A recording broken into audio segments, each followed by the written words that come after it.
எல்லோருக்கும் நமஸ்காரம். மாதா பிதா குரு தெய்வங்கள் திருவடிகளை போற்றி. ஸ்ரீ காஞ்சி மகா பெரிவா திருவடிகளை போற்றி.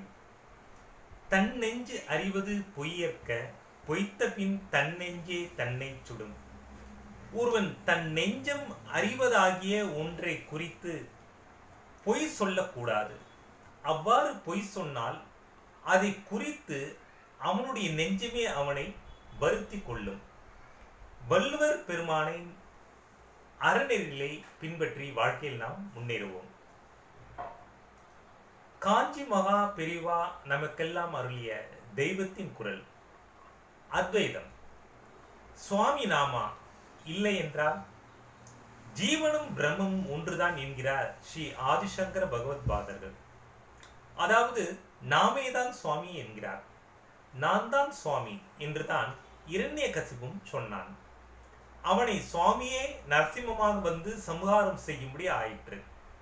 ஆச்சாரியால் நாம் தான் சுவாமி என்று சொல்வது இரண்யகசிபு சொன்னது போலவா? இல்லவே இல்லை. நான் தான் சுவாமி என்று இரண்யகசிபு சொன்னபோது தன்னை தவிர வேறு சுவாமியே கிடையாது என்ற அகங்காரத்தில் சொன்னான். பகவத் பாதர்களோ சுவாமியை தவிர வேறு எதுவுமே கிடையாது என்பதால் நாமும் சுவாமிதான் என்கிறார். ஜீவன் தனக்கு உள்ள அகங்காரத்தை அடியோடு விட்டு விட்டால் இவனே பிரம்மத்தில் கரைந்து பிரம்மமாகி விடுகிறான் என்கிறார். இப்போது நாம் உத்தரணி ஜலத்தை போல் கொஞ்சம் சக்தியுடன் இருக்கின்றோம். சுவாமி அகண்ட சக்தியுடன் சமுத்திரமாக இருக்கிறார். அந்த சமுத்திரத்தில் இருந்துதான் இந்த உத்தரணி ஜலம் வந்தது. இந்த உத்தரணி ஜலம் தான் தனி என்கிற அகங்காரத்தை கரைத்து சமுத்திரத்தில் கலந்து சமுத்திரமே ஆகிவிட வேண்டும். நாம் சுவாமியாக இல்லாவிட்டால் சுவாமியை தவிர வேறான ஒன்றாக இருக்க வேண்டும். அவ்வாறெனில் பரமாத்மாவிற்கு வேறான வஸ்துகளுக்கு உண்டு என்று ஆகிவிடும். அதாவது பல வஸ்துக்களில் பரமாத்மாவும் ஒன்று என்று ஆகிவிடும். அவருடைய சம்பந்தம் இல்லாமல் அந்த பல வஸ்துகள் உண்டாகி இருக்கின்றன என்று ஆகும். இப்படி இருப்பின் அவர் பரமாத்மா சுவாமி என்பதே பொருந்தாதே. எல்லாமாக ஆன ஒரே சக்தியாக இருக்கிற மட்டும்தானே அவர் சுவாமி. எல்லாம் அவர் என்னும் பொழுது நாம் மட்டும் வேறாக இருக்க முடியுமா? எனவே சுவாமியே நாம் என்று வெளிப்பார்வைக்கு அகங்காரமாக பேசுகிற அத்வைதிகள் சுவாமியின் மகிமையை குறைக்கவில்லை.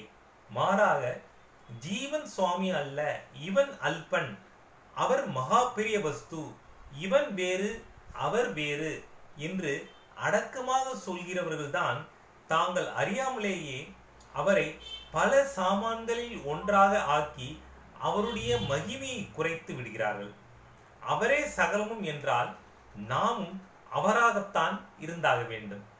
சமுத்திரமாக இருக்கிற அவரைத்தான் ஆற்று ஜலம், குளத்து ஜலம், கிணற்று ஜலம், அண்டா ஜலம், செம்பு ஜலம், உத்ரணி ஜலம் போல் தம் சக்தியை சிறு சிறு ரூபங்களாக செய்து கொண்டு பலவித ஜீவ ஜந்துக்களாய் அவர் ஆகியிருக்கிறார்.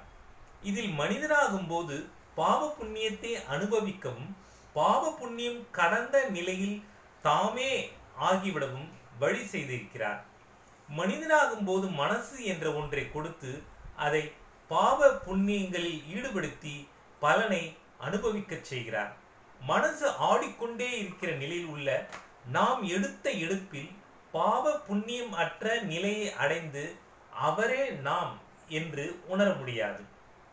ஆகவே அவரே நாமாக இருந்தாலும் அதை நாம் அனுபவத்தில் உணர்வதற்கு அவரது அருளை பிரார்த்திக்க வேண்டியவர்களாகவே நாம் இருக்கிறோம். அவர் மகாபிரிய சுவாமி, நாம் அல்ப ஜீவன், அவர் மகா சமுத்திரம், நாம் உத்தரணி ஜலம் என்கிற எண்ணத்தோடு ஆரம்பத்தில் பக்தியை செய்ய வேண்டியவர்களாக நாம் இருக்கிறோம். சுவாமி கொடுத்துள்ள மனசுதான் இப்பொழுது நம்மை அவரிடமிருந்து பேதப்படுத்துகிறது. இந்த மனசை எடுத்த இடத்தில் போ என்றால் போகாது. ஆகவே இந்த நிலையில் இதே மனசால் அவர் ஒருத்தரை மற்றும் நாம் பற்றி கொள்ள வேண்டும். மனசை அவர் குரங்காக படைத்திருக்கிறார். அந்த குரங்கு இப்பொழுது தேகத்தை கெட்டியாக பிடித்து கொண்டிருக்கிறது. ஆனால் சுவாமி இந்த தேகத்தை நசிப்பதாக அல்லவா வைத்திருக்கிறார். இதன் அடுத்த பகுதி நாளை காண்போம்.